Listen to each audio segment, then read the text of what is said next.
Yeah, good morning, good afternoon, and good evening, according to your time. My name is Dele Bello. I am the president of the Benin Empire Advancement League. Normally, we're supposed to use our Facebook page or our StreamYard account, but today we are very, very few, and we just decide to use our Zoom page.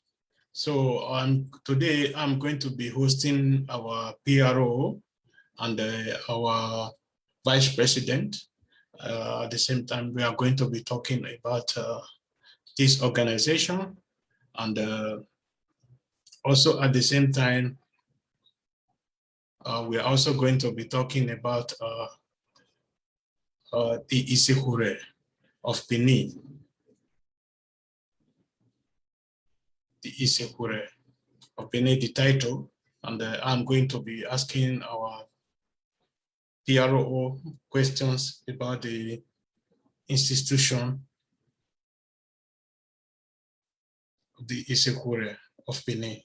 So thank you very much for joining us. You all are welcome. And yeah, good evening, Mr. Orukpe. Good evening, Mr. President. I hope you are doing great today. Yes, I am. Thank you.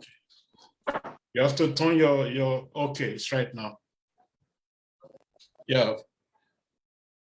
Anyway, we are already live, so you know. That's great. You know, via Zoom, it's a bit difficult to write a title and all these things. That's why we doesn't have a title here. It's all right, Mr. President. We are waiting for our P.R.O to join. Then we start with the conversation. All right, thank you very much, sir.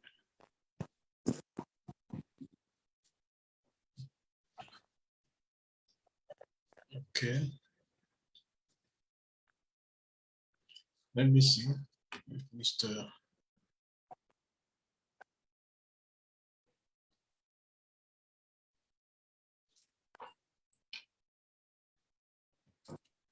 Oh, sorry for that. It's all right. Okay.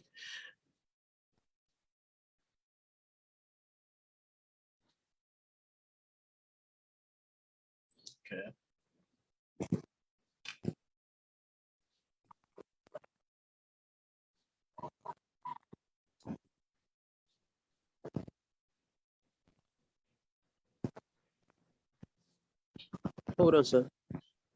Okay, just a minute.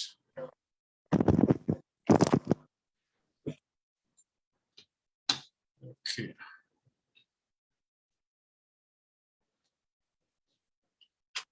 It's like the P.R.O is having problem connecting.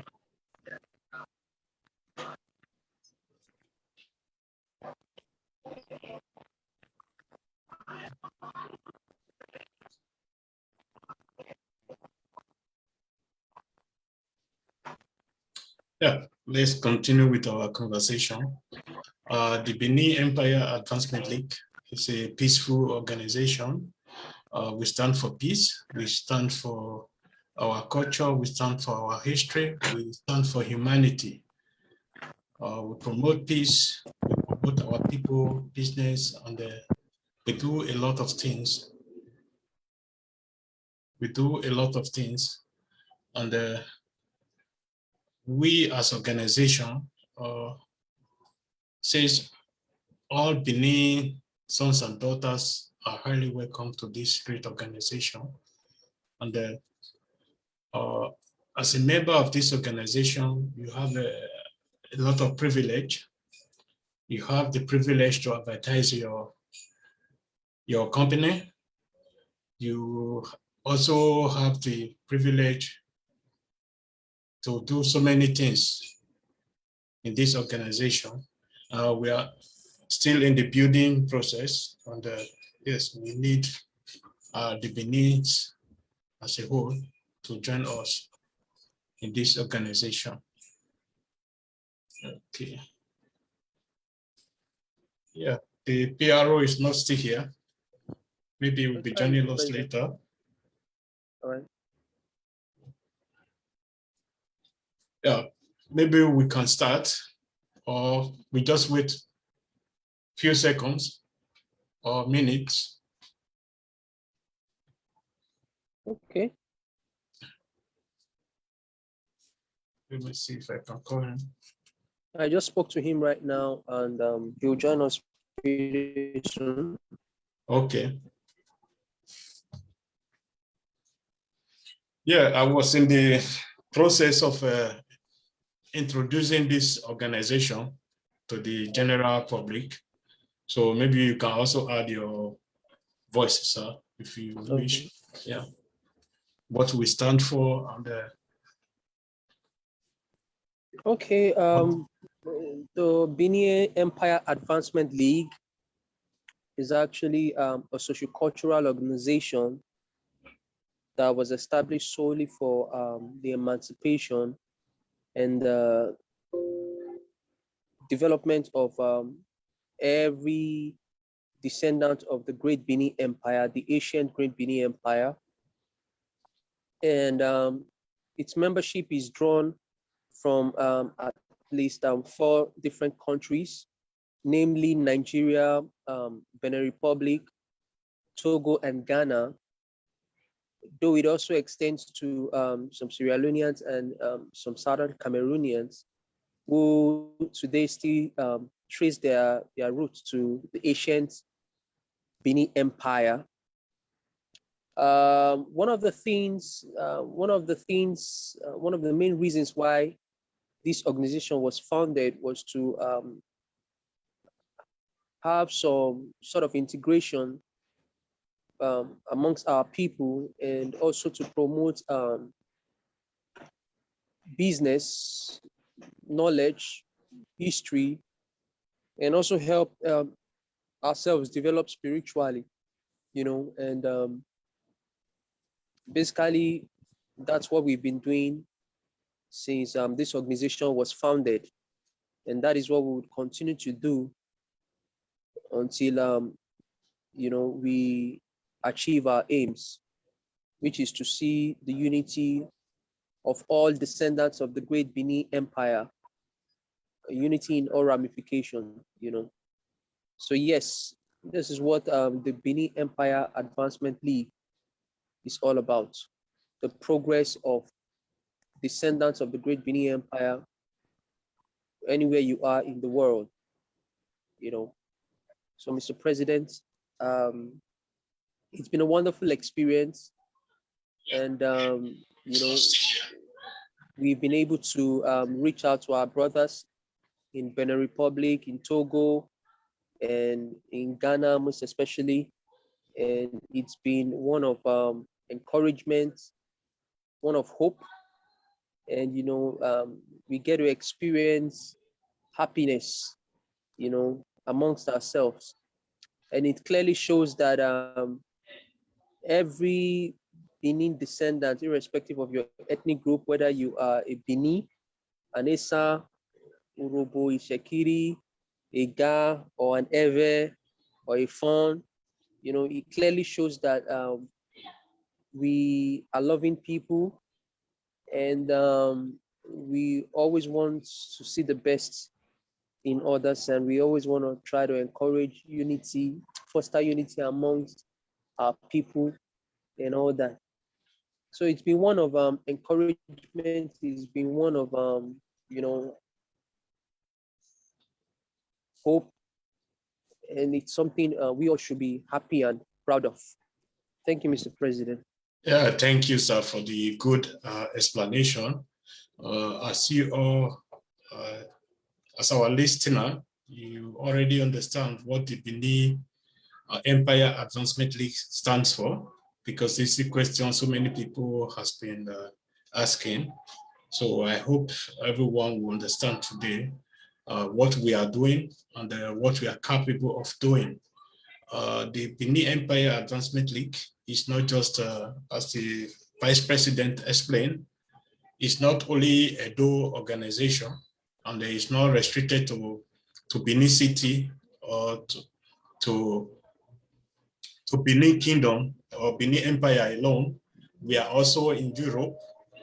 We are in Austria. We are in Italy. We are in Germany, and in the United States, and also in Canada. And we are going to be extending, and we are going to be one of the, let me say, greatest organization in the world in a few years to come. And as of now, we are in the building system.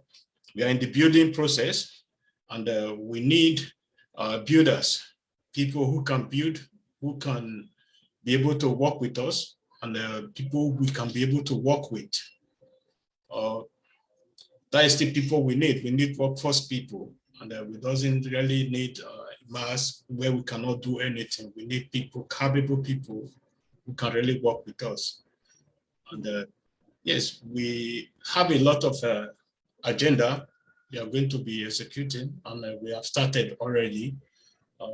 As I said before, we stand for peace. We are going to be promoting peace among the Beninese, especially as you can see today between the Edos and the Esan, what is going on the social media, and a lot of others, ethnic groups from the Benin Empire. So we are going to be doing a lot, and with your support, we are going to be successful.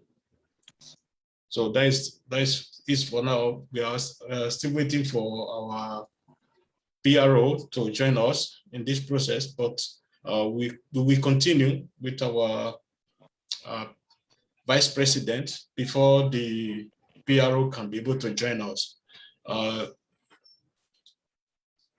Let me just put it this way. What are we doing in this organization? What is this purpose of this organization? I believe this is the first question I ask you, but I still want to people to know more about us. I want you to elaborate more about our agenda, about the privilege people who is in this organization will be having in the future. So if you can be able to. Okay, well, Mr. President, right from when the organization was founded, barely some few months back, about less than 4 months ago, yeah. One of the things we have done was to, establish ourselves in at least 4 different countries. In Nigeria, in Africa, it's actually Nigeria and in Ghana. And we have been able to, reach out to our brothers, Gans and Eves in Ghana. We've been able to establish a branch of the organization there, just as we have a branch in Nigeria.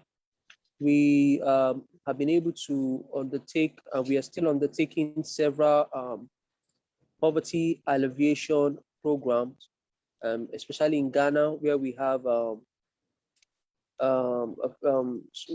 free educational material distribution, and in Nigeria, where we are looking forward to the empowerment program for widows and less privileged. And so those are part of the things that we want to do. We want to empower our own people, not just empower them by, giving them handouts, but also we want to see that we are able to empower them by giving them the right knowledge of self, right knowledge of history, right knowledge of, giving them, impacting them with the kind of knowledge that they would need, to develop as humans, So it just goes beyond cultural or history or spiritualism. Of course, everything about our life is built around our spirituality, but we also look at very sensitive things that has to do with the human capacity development. And those are the things we focus on as an organization. And so we spend time trying to develop the Benin man educationally. We try to see how we can develop them by giving them the right skill acquisition, and our pilot project currently is in Ghana, where we want to try and see how we can give out educational materials, and also how we can put certain things in place to make sure we impact the right. Good day, Mr. P.R.O. Good evening, Mr. P.R.O. You're welcome, sir. Thank you, sir. As I was saying, we try to make sure we impact and give our people the opportunity to acquire the right knowledge, that would make them great in life. And one of the things we also do is to come up with reorientation programs. There's been a lot of deeply held beliefs that are very, very counterproductive. These are the kind of things that have impeded the development of our people. And so we, as a team, have sat down and we have assessed the situation. And we also believe that in as much as we want to, embark on empowerment programs, we also want to, deal with the mind of the people. Because as a man thinketh, so he is. And so we also work on reorientating our people through various orientation programs. And, one of the things we've also done is we have identified with a couple of the festivals we have in Accra and in the Volta region. And in a couple of weeks, we are also, outlining programs that we could you put in place that would actually expose, all our festivals in all the countries that we are domiciled in. The essence of this is to also see how we can, attract some sort of tourists, whatever for the people, have tourists grace these events so that the local people can, have some sort of financial takebacks, if I may use that word, how it can benefit them financially, how we can also use those events to kind of showcase the culture of our people, and all that. So yes, we've been doing a lot, and we've also, one of the ways we thought was good to integrate our people and to, teach our people our history and culture was, through the establishment of a radio station. So as I speak to you, we are the first sociocultural organization of Benin descent that has a 24 hours radio station, and on a radio station, you get to listen to Benin music, whether it's Ga, whether it's Ewe, Benin, Esan, or all that. You also get to listen to news. You also get to listen to all sort of educational shows, gists, briefs, interviews, and developmental shows, radio shows, and the reason why we had to set this up was so that we can, our people who are in the diaspora, maybe those who were born in the diaspora, would always have a way of knowing their culture, their history, and their tradition. And we can also use our media platform to kind of impact the right knowledge on our people. So currently, we are the first sociocultural organization that represents the Benin Empire to have a radio station. And I know in the couple of months' time, we're planning for bigger things. And that is just basically some of the things that we have achieved in the less than 4 months that we have come into existence. Mr. President, thank you very much.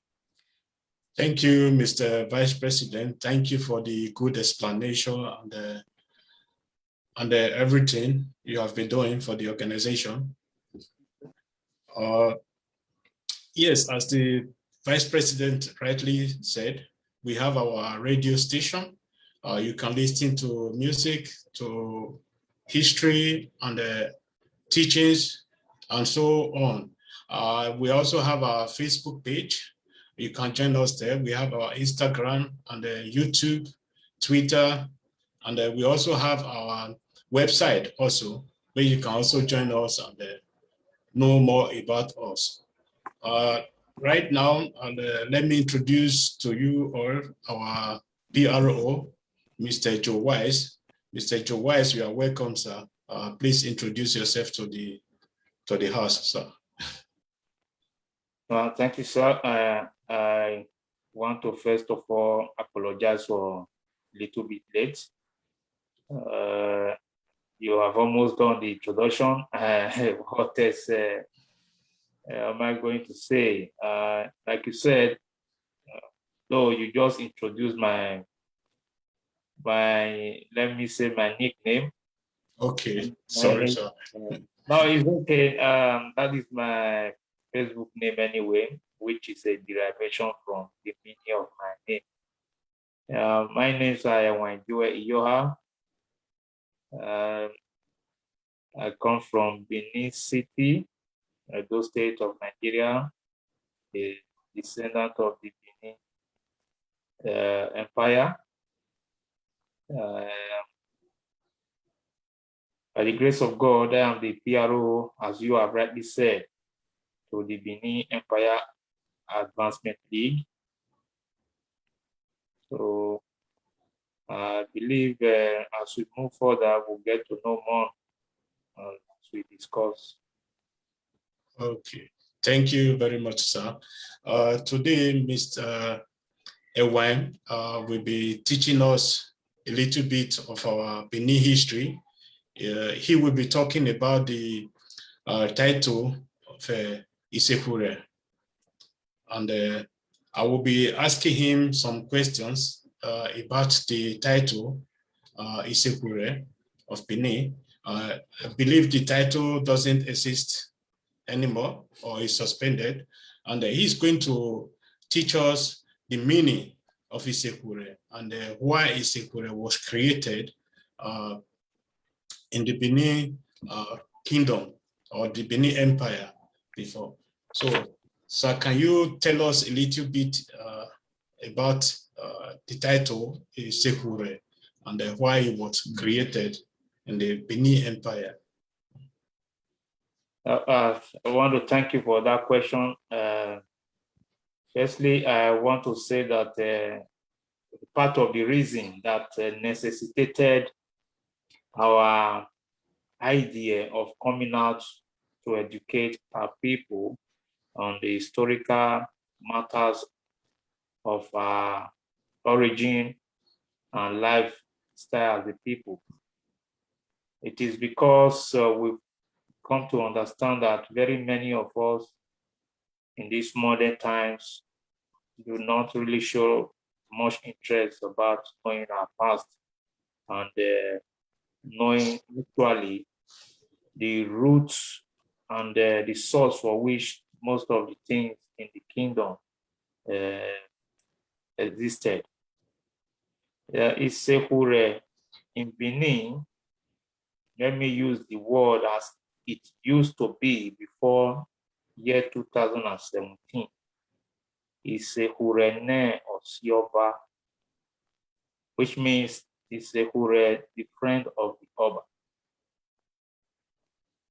And one cannot talk about Itsekhure without making reference to other people, because just as I was born, I am existing, my history cannot be told without making reference to my father or my great-grandfather, because I do not exist alone without being born. Having said that, Itsekhure as a title in Benin is a chief priest. The chief priest of the kingdom. We who preside and act in the shrine of what the Benin called Eyimindu. Eyimindu, that is the shrine of Pa-Idu, the predecessor of the Benin people. And Itsekhure is a chief priest, like I said, who also have other functions apart from being the chief priest of the kingdom, have functions which he is made to perform ceremoniously.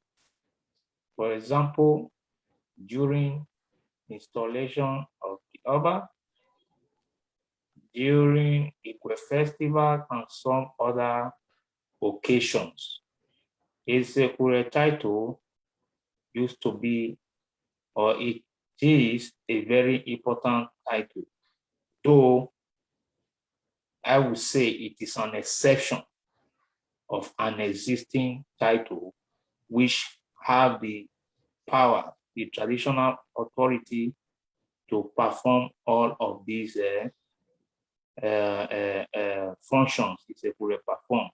In other words, Itsekhure is an extract, like someone who were being given some of the portion or part of the functions of another office in form of an assistant.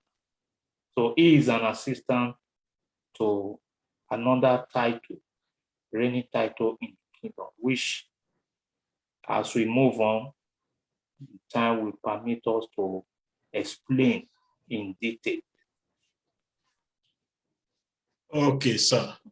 Thank you very much for the explanation. And yes, as you rightly said, most of us, especially with the new generation, most of us knew nothing about ourselves, about our forefathers, about our empire, about the Benin Empire. When people hear the name Benin, they usually think about the Benin city. And I want to let our viewers know today that Benin is not restricted to Benin city. Benin is an empire which comprises of so many other ethnic groups like the Esan, Urobo, Ika, Edo, and so on.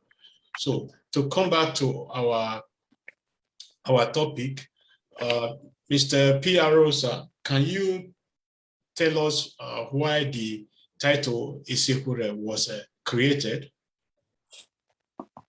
Thank you very much. To discuss the purpose for which the title of Itsekhure was created, I will first of all draw our minds back to the return or the coming of the Benin prince, who happens to be the son of Ikaladeran, known to the Yorubas as Oromia.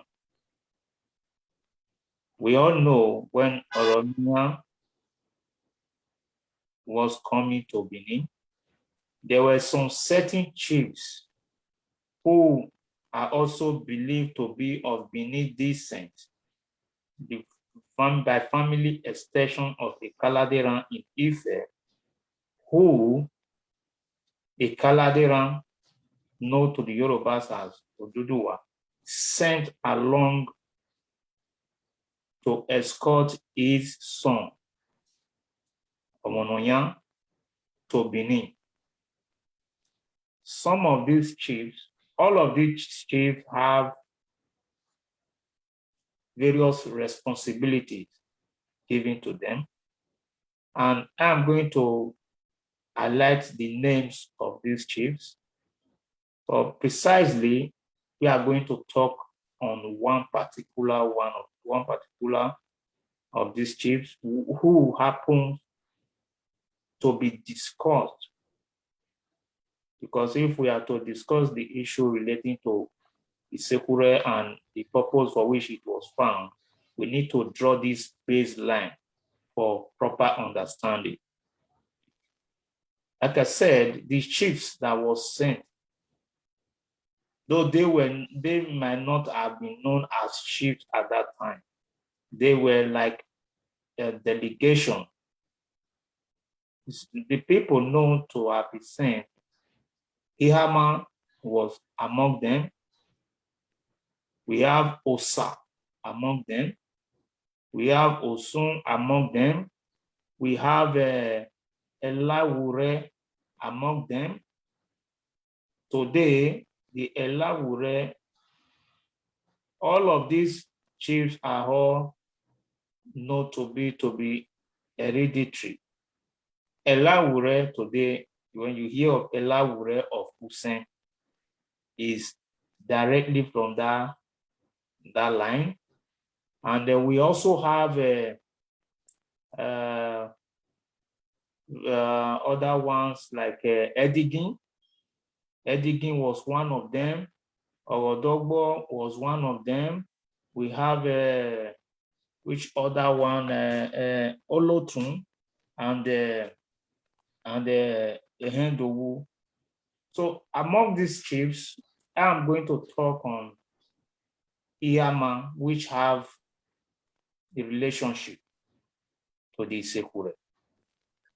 And also, all of these chiefs are known and seen to be an immediate relative to the Oba, because in line of history, they were related to the house of Oromia in Ife, having left Benin. By way of extension,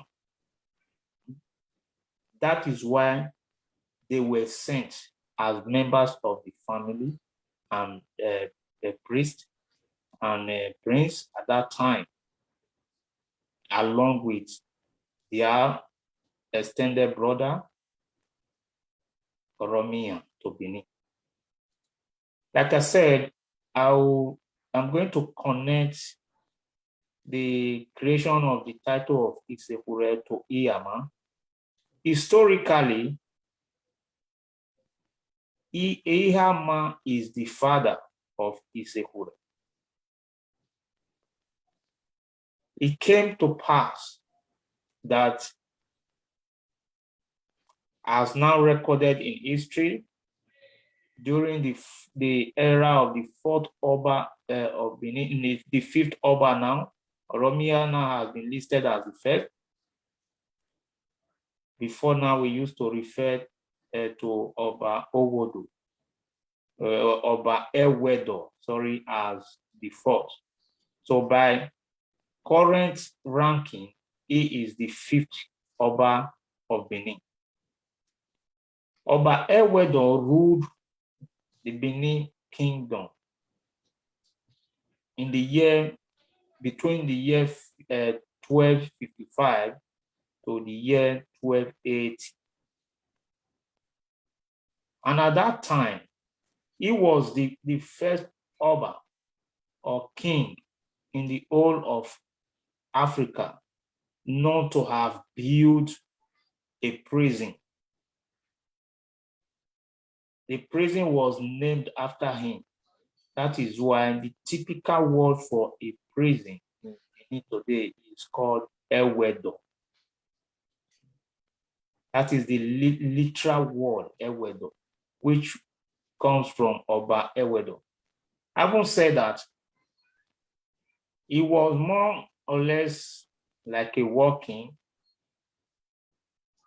He had issues with a Dionysian known to the Benin as Uzama. The palace from onset was formerly at Usama. Usama used to be at the outskirts of Benin Kingdom.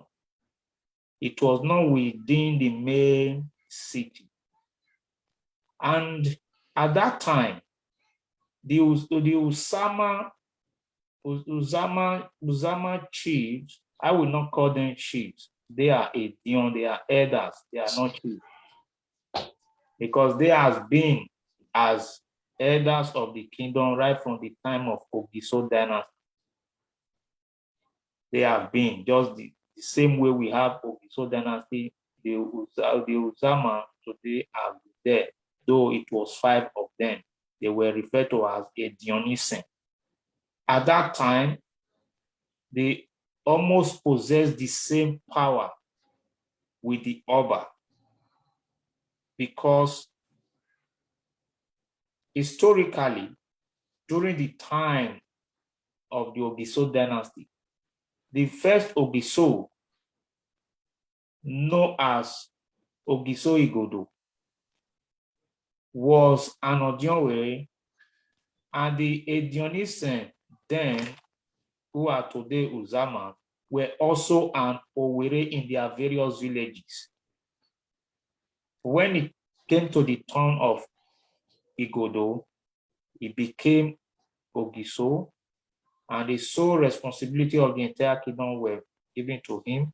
It became an hereditary stuff, and a part was reached, an agreement at Erindu, where they swore to an oath that their title should also be inherited, which almost equates powers among themselves.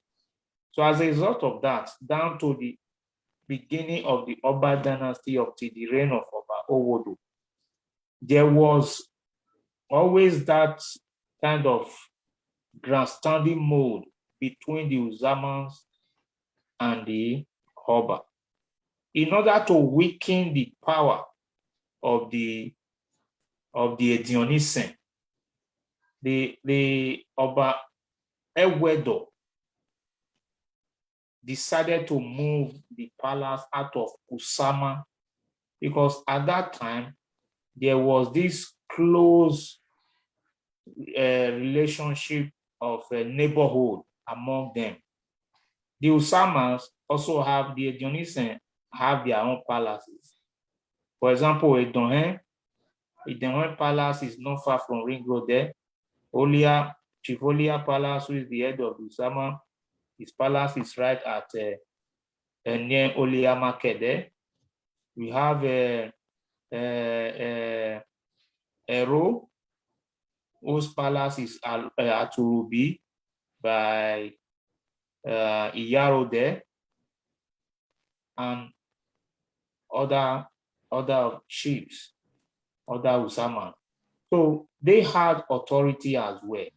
In order for their powers to be weakened, the Oba Ewedo decided to move the palace out of the Asket Usama, where it used to be, to this present spot. And at that time, one of the responsibility given to Iyaman upon coming to Benin with alongside with other chiefs following Oromia to Benin, Iyama was charged with the responsibility to be in charge of the ancestral shrine of the king. Automatically, Iyama became the Owere of the Oba's family. And by so doing, having moved the palace from Usama to this present location, those days there used to be 2 rivers that must be crossed within the city before you get to this present location where the palace was. These rivers were called Omi River and Otegele rivers, though now not in existence due to modernization and human degradation. When the palace was moved out of Usama, the old palace is still there at Usama today. It still exists. That is where the Oba, every new Oba take their titles from before moving to this present palace. Oba Ewa II was also there for I think about a week or 14 days. I can't be precise about that now. That is where he will pick up his title.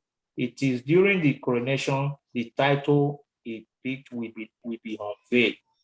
Before that day, he had already picked the title at Usama Palace, the very first Oba's palace. Now, when he moved the palace, Iyama at that time, who was in charge of the ancestral shrine of the palace, was an old man and had difficulties moving from Usama to this present location all the time to perform his functions. On this ground, he now made a request to Oba Ewedo that Oba Ewedo should please allow him to send his son to be assisting him in carrying out his duty. On this ground, the Oba approved his request and he decided to send his second son. He didn't send his first son. The reason because his first son was going to inherit his title. Rather, he decided to send his second son to go and be as an assistant. On getting to the palace, his second son was presented to Oba Ewedo. Oba Ewedo decided to hand over the son of Iyama. Some people said his name was Biagmoya, that I cannot, attest to. His son was presented to Oba Ewedo. Oba Ewedo handed over the son of Iyama to Chief Oshodi and instructed Oshodi to take care of the son of Iyama and ensure that he is well guarded, protected, and also supervised. Chief Oshodi had to take the son of Iyama in order for him to have his eyes always on him and ensure his safety and security. He decided to give him a portion of land directly opposite his house. That is the ancestral house we still have today at Upper Satmapa. Those who know Oshodi's palace, close to, what's the name of this hotel again? By Ring Road Junction there, where you have a Dubo Art Gallery. Can't remember the name of this hotel. Oshodi Palace is there. Across the road, the opposite side, you will find Itsekhure house there. It is not a palace. In that ground, there is a shrine known as Erimidu there, where the Itsekhure perform his duty in assistance to his father, the Iyama. Iyama of Iyogbe himself is the Odionwere of the Iyogbe family. Now, how the Oba decided to to create the title Itsekhure and made the son of Iyama as the Itsekhure. Because his father was still reigning as Iyama, he cannot bear the title of his father. So Itsekhure title was created on his behalf, on the behalf of the father for the son. It became a title, and ever since the title has been on and on. The Iyama title has also been on and on. Apparently, Itsekhure is a subsidiary of Iyama by functions. So that's for now. If you have other questions. Yeah, thank you very much, Mr. P.R.O, sir. This was very, very interesting. I hope our listener also get what we are trying to say. The title Itsekhure was derived from the title Ihama, as our P.R.O rightly said. And yes, that was about Itsekhure. And today we are also going to be talking about the Holy Aruosa of the Benin Empire, how it came and the function and everything. I hope maybe we will not be able to discuss everything about Holy Aruosa today, but our P.R.O is going to enlighten us how Holy Aruosa Cathedral was created and its function in the Benin Empire. So thank you very much, sir. And if you can be able to explain a little bit to the viewers. Yes, sir. Before I go into Holy Aruosa, let me add something more to wrap up this. Thank you, sir. You see, I just said a while ago that Itsekhure is a subsidiary by functions of Iyama. Reason because I'm going to talk about the reason why the title Itsekhure may cease to exist. I need to talk about that, why the title may cease to exist.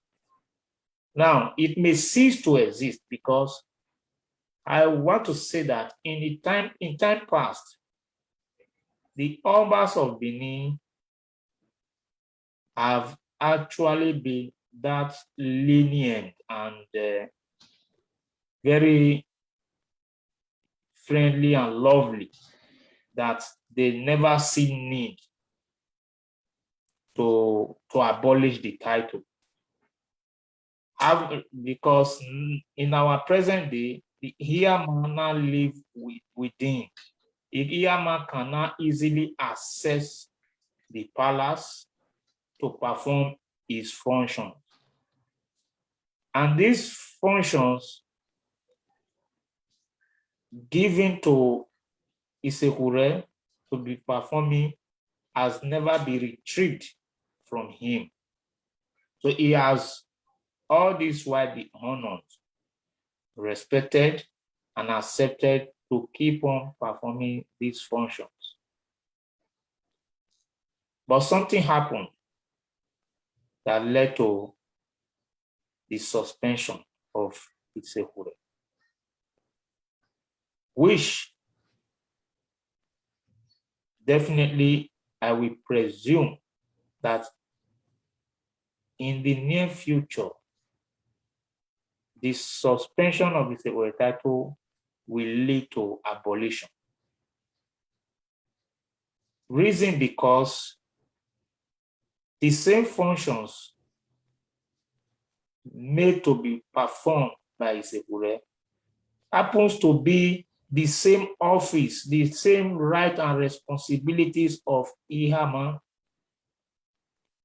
I want to believe that this has long been endured because there was cordiality between the Itsekhure and the palace. The suspended Itsekhure, I will use the word rebel. He rebelled not just against the palace, but against the kingdom. Things happened before, during, and after the coronation of Oba Ewai II in 2016. Even before Oba Erediawa joined its ancestors, there were a lot of complaints about the Itsekhure of Benin Kingdom. But due to the magnanimity of Oba Erediawa, most of these complaints were not really investigated. And Itsekhure, I would say, got possessed with so many exuberance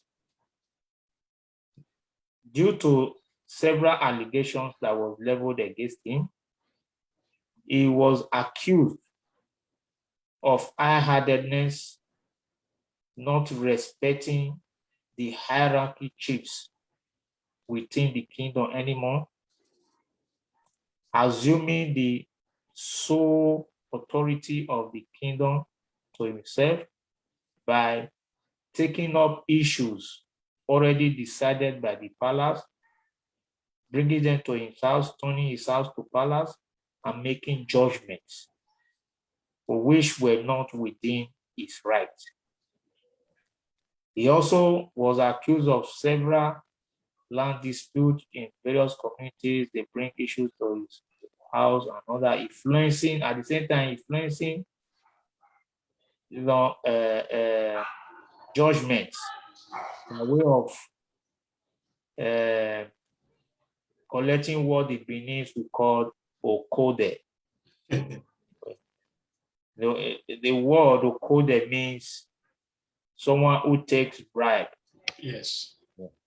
So all of these allegations, and also that he disrespected the then crown prince of Benin, now Oba Ewai II.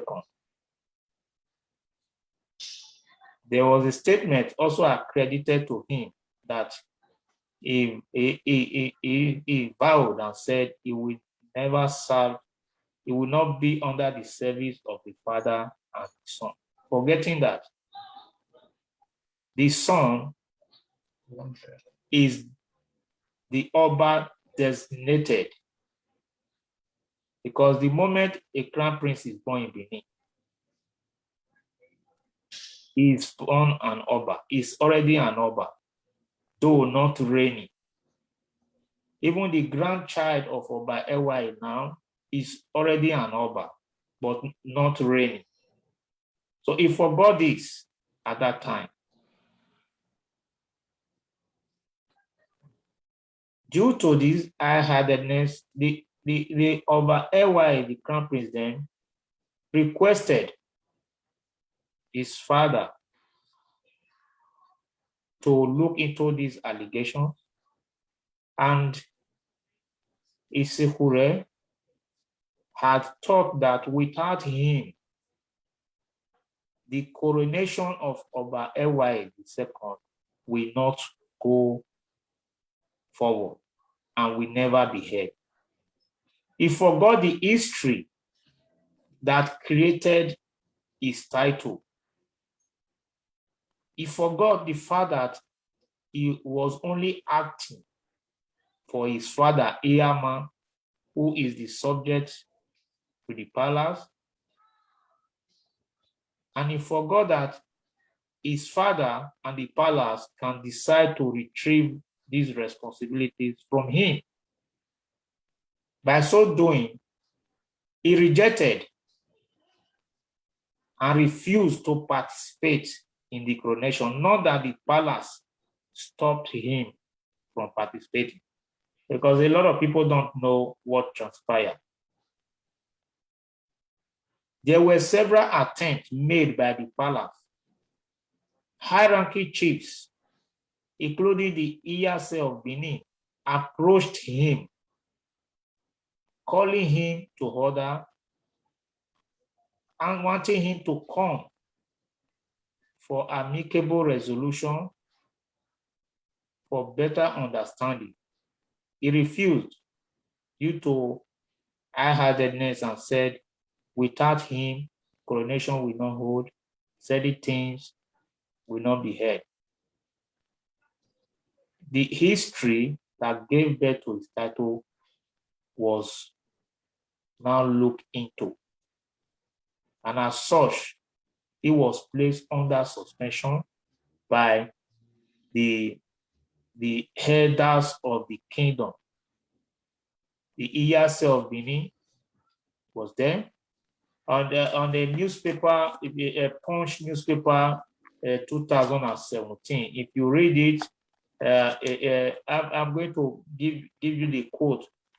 It said,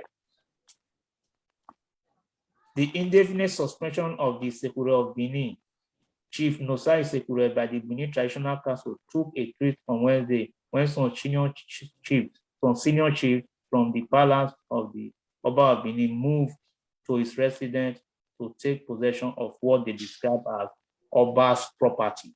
What is the Oba's property that was taken over by the kingdom? That is the Ehimidu, the shrine. Yeah. The part of the compound that he expanded himself was given to him. But a lot of people are saying they took over the house. They never took over the house. The parts that the palace, of course, have the power to take over the house because historically he was placed there. He never bought the land. He never owned there. He was placed under the care of Oshodi, like I said earlier. By so doing, the shrine instituted there, Ehimidu, was the Oba's property that was taken from him because he ceased to be acting as Itsekhure, and as such, he cannot be in charge of the shrine. So everything associated to that shrine have to be taken from him. It's just like you are a minister and you are being sacked as a minister, you will be asked to hand over every government property in your possession to the next senior officer in line. So he was asked to quit and evacuate the Oba's property, which is the shrine. The part he extended was given to him. As I was saying, he had rebelled. The decision of the palace that now made the coronation to go on as it used to be was that every functions, right and responsibility ever since allocated to the Itsekhure should now go back to Iyama, the original person in charge of performing those responsibilities. So as it stands, Iyama is in charge fully as it used to be historically.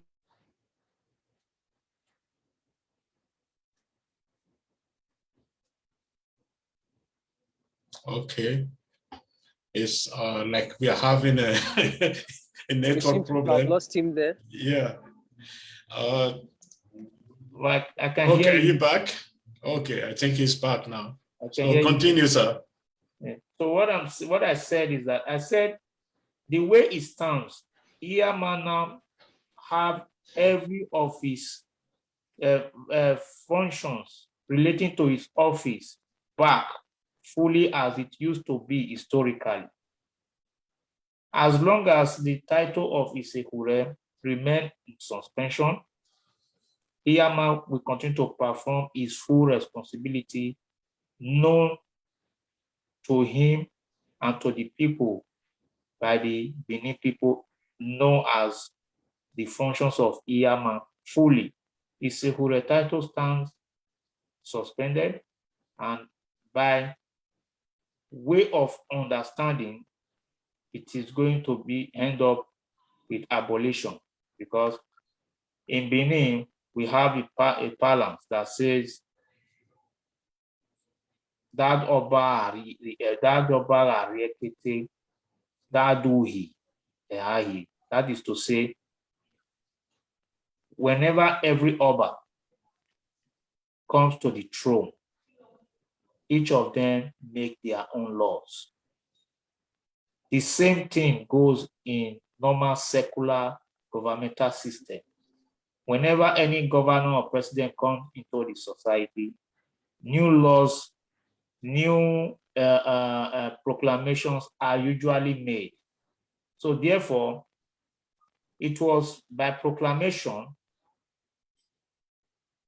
that Oba Ewedo created Itsekhure. It can also be by proclamation that the title of Itsekhure will cease to exist in Benin Kingdom due to the rebellious nature of the suspended Itsekhure. Thank you very much, Honorable P.R.O, for the extended explanation about the title Itsekhure. So we are very happy about that. Our message to the Benin sons and daughters today, always join our Facebook page to listen to the history of the Benin Empire. Here you can learn a lot about yourselves, about your culture, about your heritage, about your people, your great fathers, your great mothers who created this empire for us. They did a very great job. That is why we are here today. That is why we are teaching the history today for the whole Benin to know their history. So thank you very much, P.R.O. And let's come back to our former question about the Holy Aruosa Cathedral. Just a brief one, a quick one, sir. Okay. To discuss about Holy Aruosa briefly, I will in the course of my discussion, I am also going to make a reference. You know, there has been this, there was this, discussion on Facebook during the time not too long ago. It was earlier this year, around February or so, when the palace removed the Onsa of the Holy Aruosa Cathedral and replaced him with another priest. There were a lot of discussions saying, why would a king remove a church priest here and there? So I actually saw this to be due to lack of understanding, and they heard in making their comments. But I will use this opportunity to exult by way of making it known to them that yes, it happened, and it is within the prerogative and the authority of the palace. And to my reference, I'm going to make my reference to the Archbishop of Canterbury in England. The Archbishop of Canterbury is the presiding Archbishop of what is known as the Church of England, Anglican, that is That is, it is a state church. When I say state church, I mean it is owned by the British Empire. And as such, the Queen of England is the supreme and spiritual head of the Church of England. Many people don't know that. Even most members of the Anglican Church don't even know that. That is why wherever or whichever country Anglican Church is, they always bear the name of that country because it is a state church. For example, Anglican Church in Nigeria is known as the Nigeria Anglican. The Church of England. When you hear the Church of England, that is the Anglican Church, for which Queen Elizabeth is the supreme and spiritual head of the church, and as such have the power to hire and fire the Archbishop of Canterbury, who is the overall leader of the officiating members.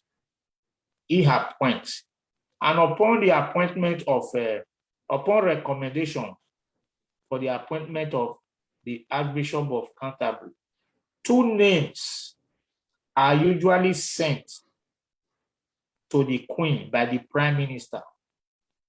It is a tradition in England, in the British Empire, that 2 names are usually sent by the Prime Minister to the Queen for ratification, or rather for screening and then ratification of whoever maybe wish to be there. Among the 2 names, one will have to be picked as the Archbishop of Canterbury. I think the one reigning now was appointed in 2013 by the Queen. Now, let's come to Holy Aruosa. The same administrative pattern has been that which the Benin operates in their own state church. Holy Aruosa is the Benin Empire state-owned church, which happens to be the oldest church in the whole of Africa. Wow. The Holy Aruosa was established in Benin in the year 1517.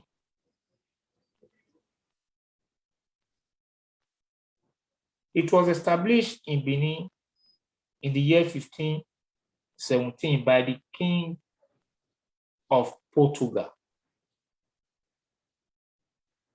What led to the establishment of the Holy Aruosa Cathedral? You see, the first Oba of Benin to have had contact with the Europeans was actually Oba Ewaye I, who reigned between the year 1440 to 1473. He was the first Oba to have contact with the Europeans. His son Ozolwa had brief contact. His grandson, Oba Itsekhure of Benin, who ruled between the year 1504 to 1550. Oba Itsekhure actually ruled Benin Kingdom for 46 years. He is the longest serving, I think the longest serving king that has ruled in Benin. He ruled for 46 years. Oba Itsekhure became the first non-Christian in Africa, not just in Benin Kingdom. Became the first non-Christian, and he was baptized into the then Roman Catholic. Now,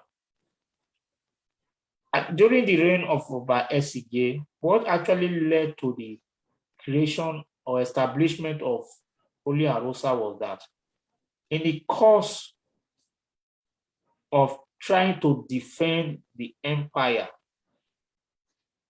especially within the northern border of the Benin Empire, which has to do with the Igalas.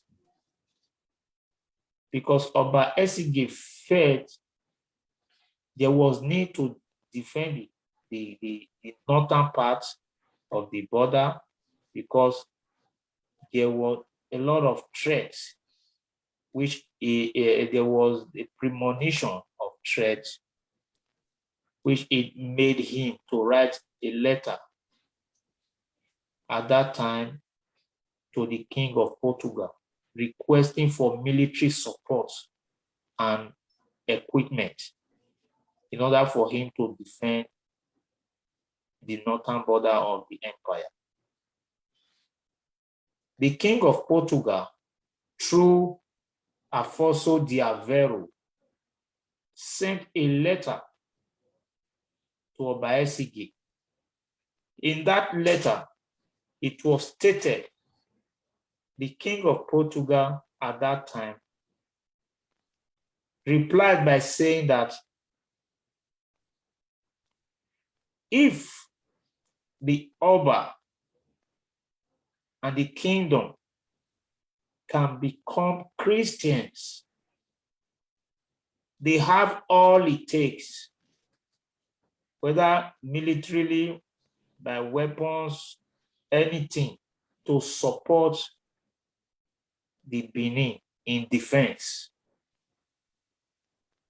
Oba Esige, it was more or less like a condition. Oba Esige gladly accepted, and thus is the first African known to have spoke in foreign language, Portuguese, precisely. He learned the language. Now, the path was made and Holy Aruosa was established in Benin City. And at that time, the church also spread across Benin. It was not just in this present location at Apapava. Holy Aruosa was established, and the king, because if you look at the history of Christianity, during the time of the Queen of England, became in charge of the Anglican in the 16th century. Before then, the Pope used to send or be in charge of the church until the kingdom took control of it. It fell off from the Pope. If you look at the Protestants in Dutch area, what's his name? Martin Luther, not Martin Luther Jr. Because if you look at the history of Martin Luther Jr., he copied that name from Martin Luther because he was a lover of Martin Luther, who was an antagonist to the Pope. He loved him. That's why he adopted the name. Martin Luther Jr. was not the name of the activist in US. The known Martin Luther is a German. He was the antagonist of the Pope. Yeah. So through him, Protestants became a state-owned church in most parts of Europe as well. That is how Holy Aruosa became a state-owned church in Benin Kingdom at that time, the Benin Empire, as it was until we lost it in 1897. Now, when the church was built, the king was in charge. just as the Queen of England have the power to hire and fire the Archbishop of Canterbury, a priest was appointed as an officiating minister. In other words, a priest in Benin means Ohen. Generally, this is one word I would like to explain more to the better understanding of many people, because whenever a lot of people hear the word Ohen, they will just associate the person to a devil. Devil, yes. Understand? Ohen, a priest.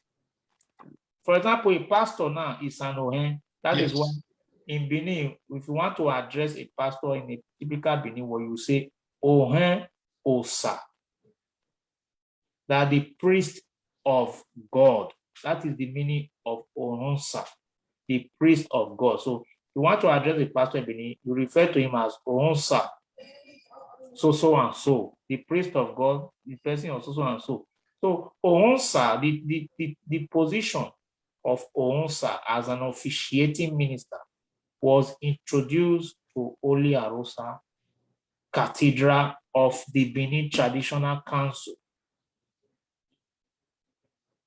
The Ohonsa can be appointed and also be relieved of his position by the king. That was what transpired that made people to be asking questions, why would the Oba? Because they do not understand how the church came into existence and to what or whom is the church subject to. Whoever you are subject to as a person have authority over you. That is how it has been, and it will continually be so. I was talking about, I will have to also talk about during the year 1897, the Holy Aruosa Cathedral was completely burnt down, destroyed and completely burnt down. The church was rebuilt in the year 1945, December 11, by Oba Akenzua. That church, Holy Aruosa today, though it was not as big as it is now before the punity or the British expedition in 1897, it was more like smaller than this. In 1945, Oba Akenzua decided to re-establish and expanded the church. You see, the spirituality in that church is something that a lot of our Benin people to know. There is a quotation which says, I tell you, my son, learn wisdom in thy youth. Learn that you may keep the commandment of God. I'm making this quotation from the book of Mormon anyway, from the Bible. So now, as far as a scripture teaches what is right, I can quote from it. That I will also come up one of these days to let people know what scripture really is and all that, because we need better understanding of those things that we talk about all the time. We don't really know the history attached to them. So, like I was saying, the Holy Aruosa is a place we need to know. I am a living witness of Holy Aruosa. You know, while I was growing up, even my youth age, people used to say, oh, Holy Aruosa is a demonic church. If you go there, they slaughter goat, fowl, they rub blood of the animal, blah, blah, blah on their face. They just rub native chalk every Sunday and you know. So one day, I think that was in around 2000, around 2015, 14, 15, something like that. Can't really remember. It was the second week of October. I made up my mind. I said, I will have to go there. That's because I'm that kind of person that have this kind of voracious mind. I always want to know. Before I talk about this thing, I want to know it myself, so that I don't end up putting myself into trouble.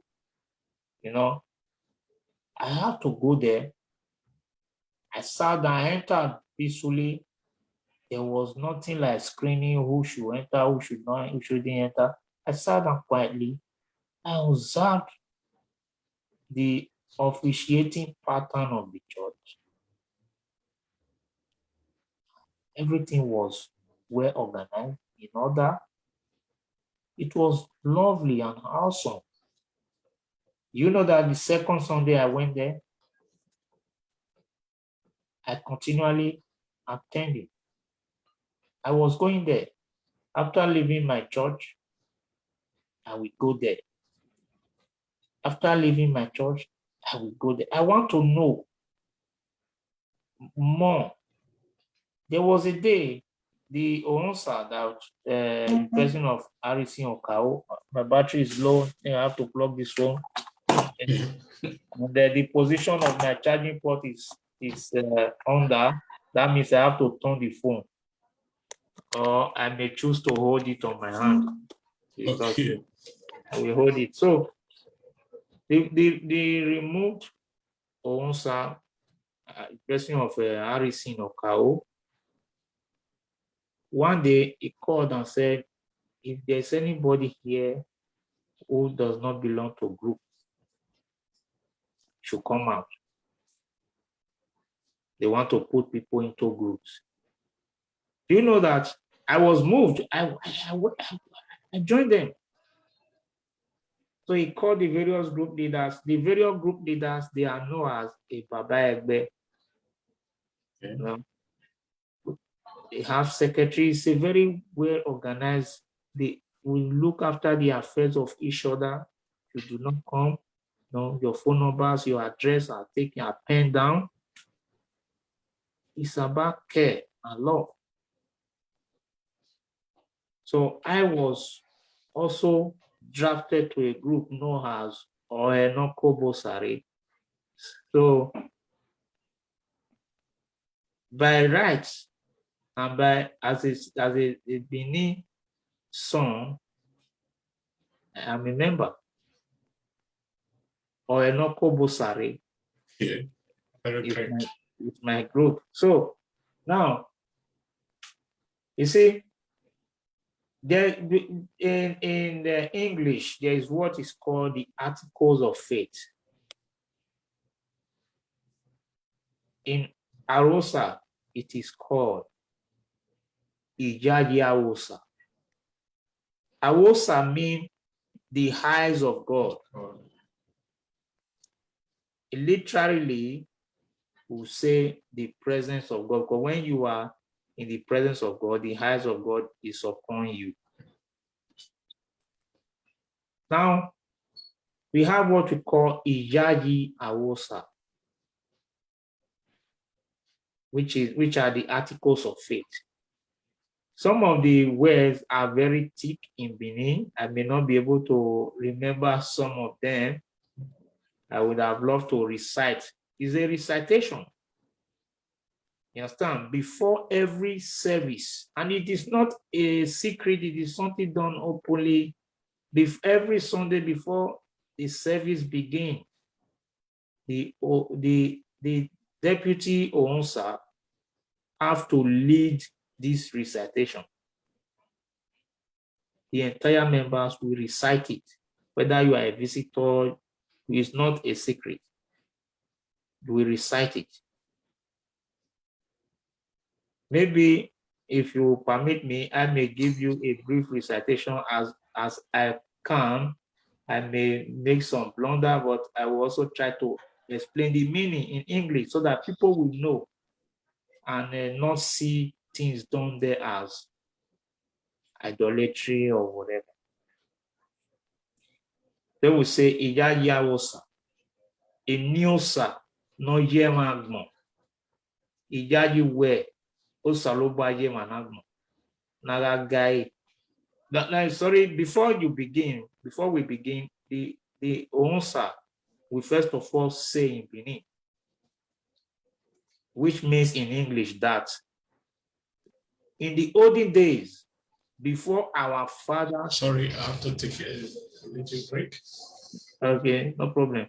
I believe Mr. Vice President is still with us. Yeah, he's still with us. I hope I have not taken much of your time, sir. No. Right. You can go on, sir. We are learning from you. So before the service is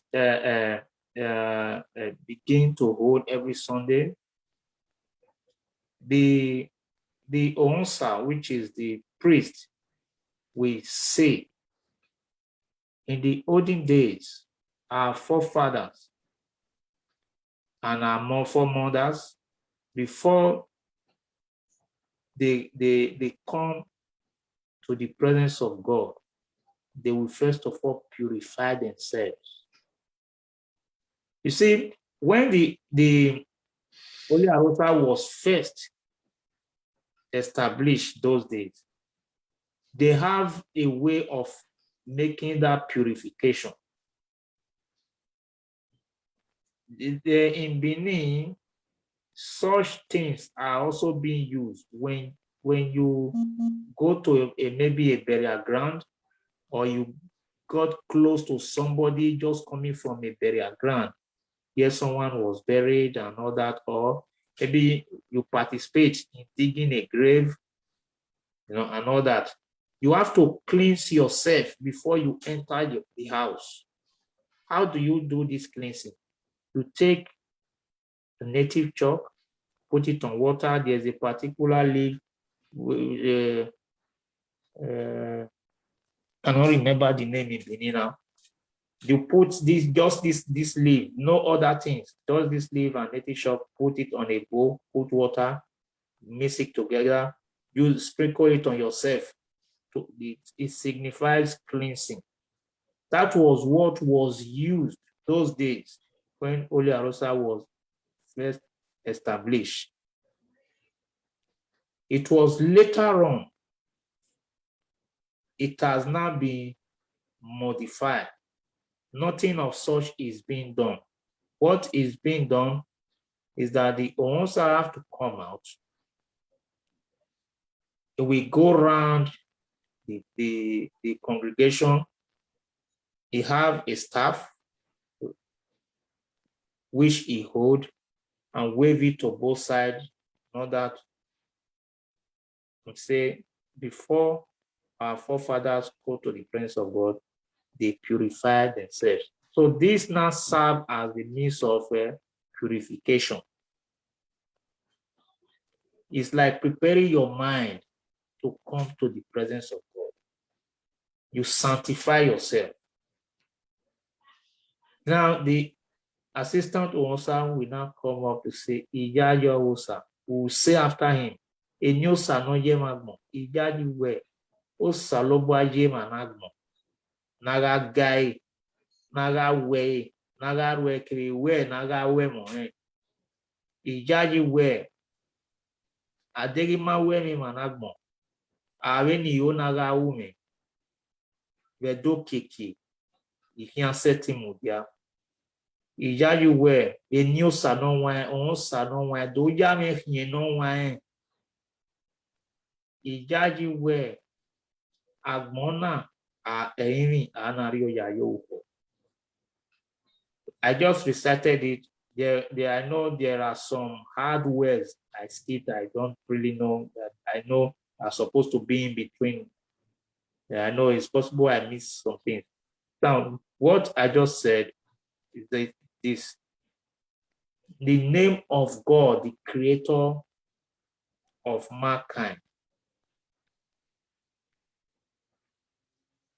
I have come to your presence. Come and purify me.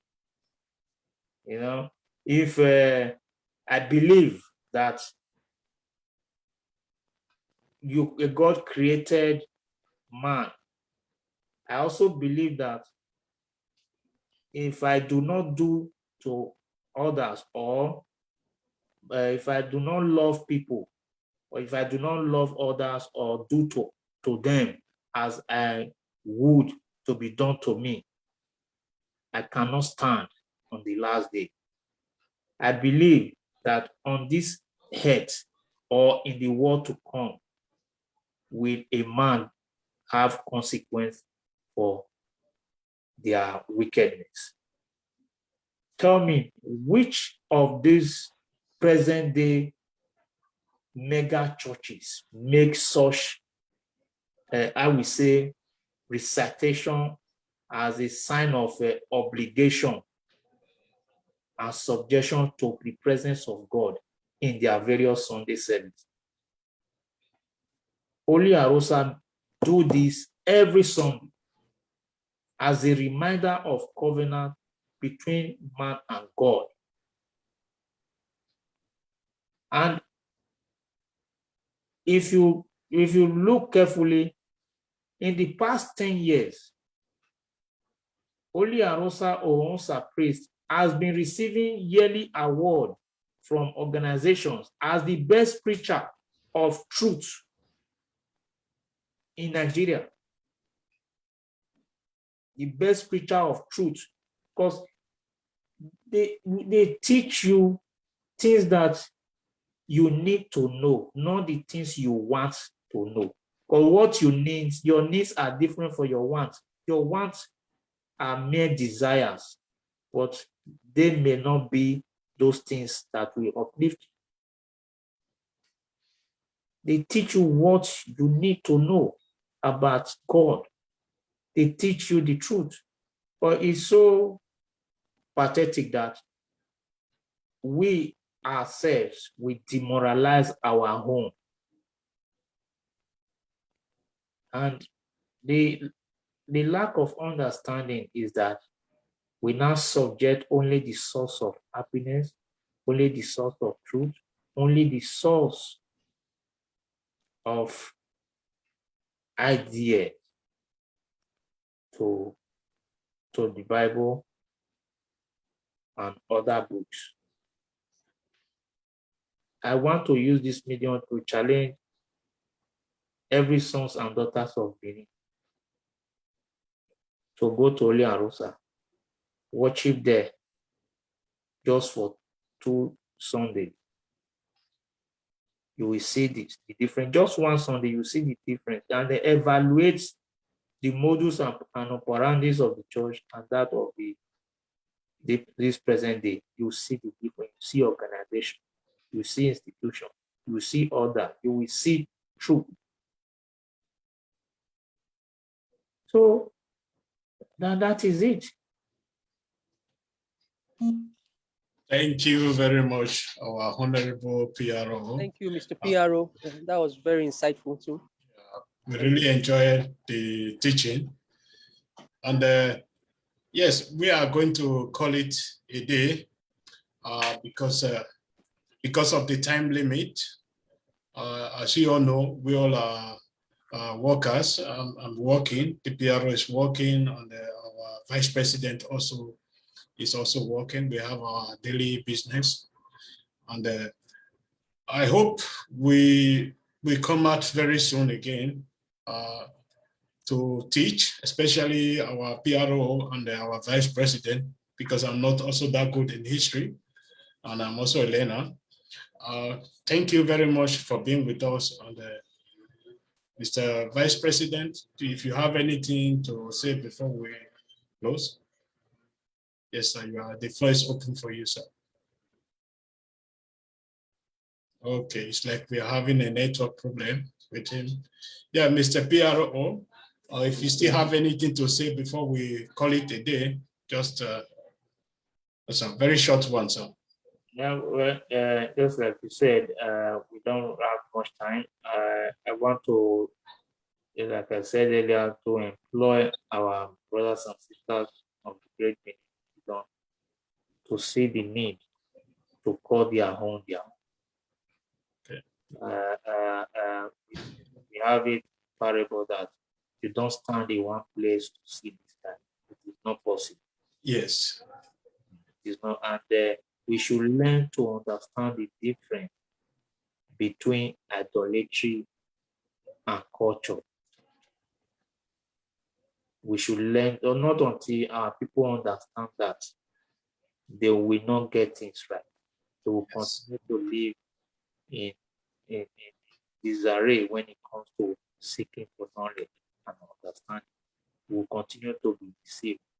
And next time, we will find time next time to have something like this, where I will also educate our people on other things that they need to know. There are a lot of things they don't really understand. We need to make them understand some of those modern practices, which they do, which actually are contrary to the original institution organized in the ancient time. Thank you very much, P.R.O. Mr. Vice President, sir, you still have the opportunity if there's Well, anything to I add. just want to just add to okay, I think one of the things that maybe Mr. P.R.O left out was that the Holy Aruosa, we believe in the fact that you do not need an intermediary between Thank man you. and God. Yeah, yeah, You thank could you. actually speak to God directly, and God would hear Yeah, you. I think that's one of the things also. thank And you. I also actually want to use this opportunity to just touch on something just about 1 or 2 minutes. The issues that had happened in Edo State some few months back, some few weeks back, when a certain comedian came out to insult the Oba of Benin and said several things against the Oba. Now, I was amazed, but not totally amazed, that certain of our people who happen to be leaders of various pan-Benin organization had actually, instead of trying to put the things under control, use it as an opportunity to instigate a Benin Esan war, on social media. When certain individuals who were of Benin origin insulted the Oba of Benin, the Esans didn't see it as Benin children, don't they insult Oba, and nobody saw it as a Benin man insulting the Oba. But when a certain individual who is of Esan descent said certain things about the Oba, certain Benin people, spinned it and made it look as if Esans were disrespectful to the Oba. One, I'm an Esan man. I'm also an Ewe. I do not think that character spoke the mind of the Asian people. I do not think that character represents the overall opinion of the Asian people. And I think it is disappointing to have people who claim to lead pan-Benin organizations take such disastrous entrenched decision. When a Benin man, a Itsekhure man, or a Sako man, a Gam man, or an Ewe man speak things about our traditional evil against our traditional leaders, we should address the individual and not the ethnic, give it some sort of ethnic coloration. I want to speak out to Benins that whatever transpired from Esan land was strictly a personal matter between that character and the Oba of Benin. It does in no way does it represent the views and the opinions of the Esan people. The Esan people are Benins. And the Esans have produced, mothers to various past obas, and so we are one. There is no difference between an Esa man or a Benin man or a Gan or an Ewe or a Ishekiri, Ika, or whatever. We are all one. And I want to say congratulations to the Oba. Our Oba, we just had quadruplets. So Yeah. some few days back. I want to say congratulations to our Oba also. And I want to say, let every Benin man, anywhere you find yourself in the world, be steadfast, walk around getting your daily bread in a legitimate way, and don't bring disrepute to the name of the Benin people. And in all things that you do it in love and harmony. Stand for justice and stand for truth at all times. When people gather to plan evil against any individual, make sure your feet, make sure your presence is not found in the midst of evil plotters and evil doers. I want to implore us all to be steadfast in the faith and believe that our God is a God of justice and all things will be well with us. Thank you, our various viewers and listeners. And I pray that the Almighty God and the God of our ancestors would always light our paths. Amen. Amen.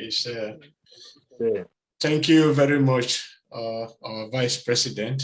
Yes, to add a little to it, our past obas usually say, "Agbe okaninya, agbinyanoka, ivae eyahi." The meaning is just very simple. You don't destroy a yam for maize or any other consumable plant, and you don't. As you can see, Esan, Edo, Urobo, Isoko, and so on. We all are from the same parents. We all are one. My advice also to the so-called Benin organization leaders, the moment you came out in the social media to say, look what an Ishama is doing, you already inflated everything. You should have come out to say, see what one of our own is doing, because we all are one. If Edoma do something, call him our own. If Esan do something, call it our own, because we all are one. We all are brothers and sisters. As far as to the Ga in Ghana, or the Eves in the Republic of Benin, or in Togo, or in Ghana, or whatsoever, we all are brothers and sisters. We all originated from the great Benin Empire. So thank you very much, our viewers, and we hope the P.R.O and the Vice President will come out very soon again to enlighten you people about this organization, and also some good teachings in the history of the Benin Empire. So thank you very much, and see you soon. Bye-bye. Thank you. Okay, thank you, Vice. Thank you, P.R.O. Goodbye. Have a great day. All right, bye. Have a great day, sir. Thank you too. Bye-bye. Bye-bye.